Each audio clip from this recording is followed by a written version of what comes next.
Mumbai Tuck brought to you by Cotton King. Soft, comfortable, air-washed fabric. Aerosoft by Cotton King. नमस्कार, मी रायचंद शिंदे. स्वागत आहे तुम्हा सर्वांचं मुंबई तकमध्ये. आणि बातमीच तशी आहे, त्यामुळं थेट ग्राउंडला आम्ही आलेलो आहोत. आपल्याला माहिती आहे, पोषण आहाराचा राज्यभर सध्या जो काही विषय गाजतोय आणि एफडीएच्या ज्या कारवाई होत्यात वेगवेगळ्या ठिकाणी, आपल्याला माहिती आहे अन्नातली भेसळ आणि पोषण आहारातली भेसळ हा काही वेगळा प्रकार नाही. जे हॉटेलमध्ये, जे अन्नपदार्थांमध्ये वेगवेगळ्या भेसळी होतात, तशीच भेसळ उघड केली एका अंगणवाडी ताईने.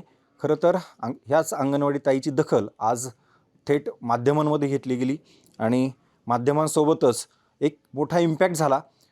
मी आता आंबेगाव तालुक्यामध्ये दिलीप वळसे पाटलांचा मतदारसंघ, याच मतदारसंघातल्या आदिवासी भागामध्ये या ताईंनी सोशल मीडियाच्या माध्यमातून त्यांना येणारा जो पोषण आहार आहे तो थेट सोशल माध्यमात त्यांच्या इंस्टाग्रामवर टाकलं होतं. किती तारखेला साधारण तो तुम्ही व्हिडिओ टाकला होता आणि नेमका काय व्हिडिओ होता तो? तो व्हिडिओ मी 28 जुलैला टाकला होता आणि तो पोषण आहारावर होता. निकृष्ट दर्जाचा आहार मिळतो त्यावरती तो व्हिडिओ बनवला गेला होता मी. त्याच्यात काय म्हटलं होतं नेमकं, म्हणजे तुम्हाला काय अनुभव आला होता?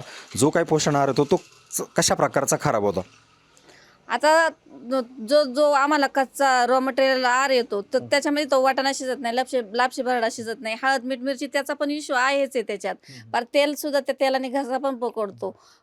त्याच्यामुळं मला असं वाटलं आपले मुंडे साहेब आहेत, आता एवढं भेसळ बाहेर निघते, आपल्या मनसरमध्येच एवढं हे सगळं झालंय आणि आपल्या मुलांना का मिळू शकत नाही चांगलं, म्हणजे असं जी डाळ वगैरे येते, वाटाणा वगैरे मला वाटलं राज्यातली आणि देशातली सगळ्यात मोठी दुधावरची कारवाई जर आंबेगाव तालुक्यात झाली तर तुम्ही जो वाटाण्याचा प्रकार दाखवला, वाटाणे किती वेळा शिजवले, किती तास त्यांना शिजवणं चालू होतं आणि ते जर शिजलं नाही तर तुम्ही तो वाटाणा तुमच्या इंस्टाग्रामच्या त्या व्हिडिओमध्ये दाखवलेला आहे. म्हणून तुम्हाला विश्वास वाटला का हे दाखवलं तर थेट मुंडे साहेब दखल घेतील, पण दखल घेतली गेली नाही. मुंडे साहेबांनी दखल घेतली नाही, पण तुमची दखल मात्र स्थानिक प्रशासनाने घेतली.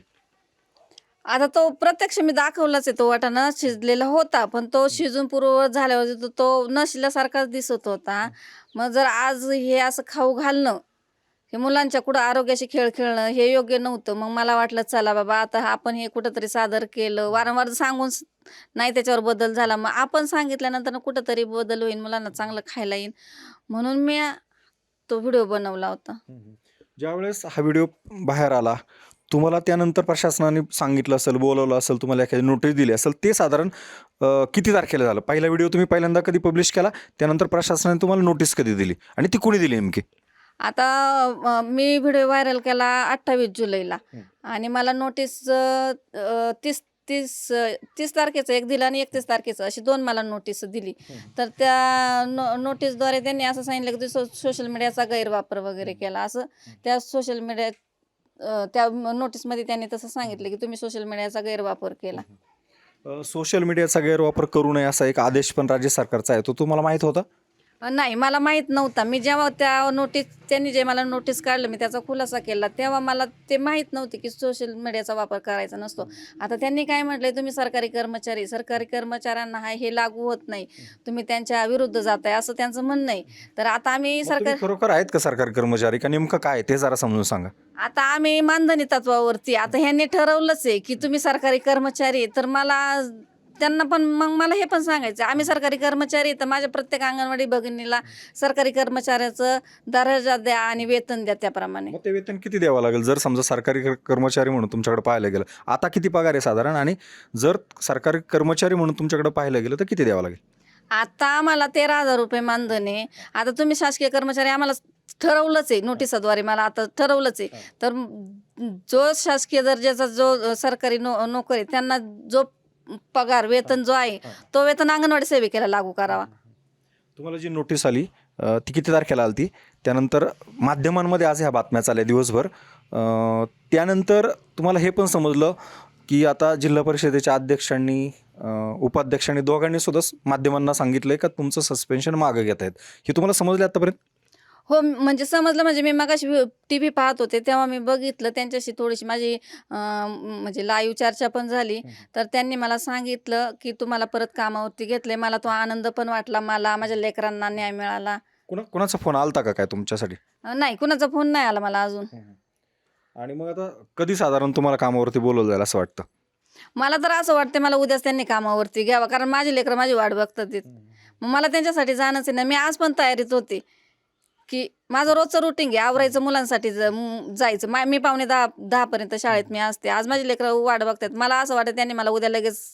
किती किती मुलं आहे तुमच्या शाळेमध्ये एकूण? आणि त्यांनी का रेश्माताईंनाच टीचर मानावं, का रेश्माताईंनाच त्यांच्याकडनं समजून घ्यावं, असे काय उपक्रम तुम्ही राबवलेत त्यांच्यासाठी शाळेमध्ये?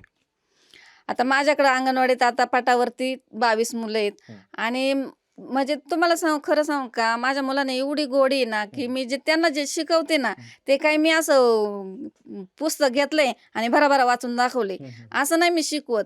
मुलांना असा गोल करून त्यांच्या कलेने बसून त्यांच्या आवडीनुसार त्यांना आधी म्हणजे त्यांना काय आवडतं हा विषय घेऊन मग मी त्या मुलांना शिकवत असते.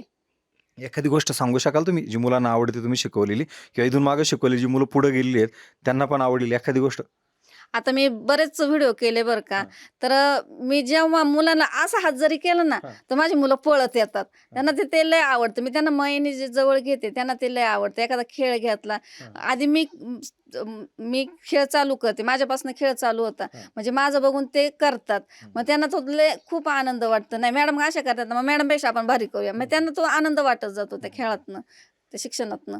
तुमचं इन्स्टाला नेमकं कोणतं अकाउंट काय नावाने आहे? म्हणजे जरी काही व्हिडिओ बातमीच्या माध्यमातून नाही पाहता आले तरी थेट जे काही महाराष्ट्रातली जी काही ही लोक बातमी पाहत आहेत ही, तर ते सुद्धा तुमच्या इन्स्टा अकाउंटला जाऊन तुमचे व्हिडिओ पाहतील. आता माझा इन्स्टाचा अकाउंट देवयानी नावाने, माझं नाव आहे रेश्मा, पण उर्फ मला देवयानी पण म्हणतात, म्हणून मी ते अकाउंट देवयानी नावाने काढलं होतं. माझं मुळात नाव रेश्मा आहे. तर देवया नावाने सर्च केलं की त्याच्या खाली आदिवासी राणी म्हणून येतं. तर त्याच्यावरती जाऊन तुम्ही मुलांना वेगवेगळे तुमचे विद्यार्थी पण सगळे आदिवासीच आहेत ज्या शाळेवरती? पुन्हा एकदा शाळेचं नाव हवंय मला, काय त्या अंगणवाडीचं? आदिवासी सगळा पूर्ण म्हणजे माझ्याकडे 450 पावणे 500 लोकांची लोकसंख्या आहे. ते सगळे आदिवासी. आणि शाळेचं नाव काय, त्या गावाचं नाव काय? माझ्या शाळेत म्हणजे माझी गावाचंच नाव ठाकरवाडीचं असे आणि माझ्या अंगणवाडीचं नाव नंबरवाडी. म्हणजे तुम्ही जॉबवरती लागल्यापासून त्या शाळेवरती काय बदली वगैरे झाली काय ठिकाणी? नाही, मी 18 वर्ष झाली तिथंच आहे. आता तुम्ही उद्या जॉईनिंग पुन्हा झालात, तुम्हाला जर पुन्हा एकदा प्रशासनाकडे वेगवेगळा त्रास झाला तर मग काय, म्हणजे नेमकं तुमची भूमिका काय राहील पुढे? आणि या व्हिडिओच्या माध्यमातून राज्याचे मुख्यमंत्री, कदाचित मुख्यमंत्र्यांनी ही गोष्ट माहीत नसेल, राज्याचे FDI आयुक्त जे तुकाराम मुंडे कदाचित ही बातमी पाहतील, तर त्या दोघांना नेमकं काय, थेट राज्याच्या मुख्यमंत्र्यांना आणि तुकाराम मुंडेंना तुम्ही काय या बातमीच्या माध्यमातून त्यांच्याकडे विनंती कराल या आपल्या बातमीच्या माध्यमातून?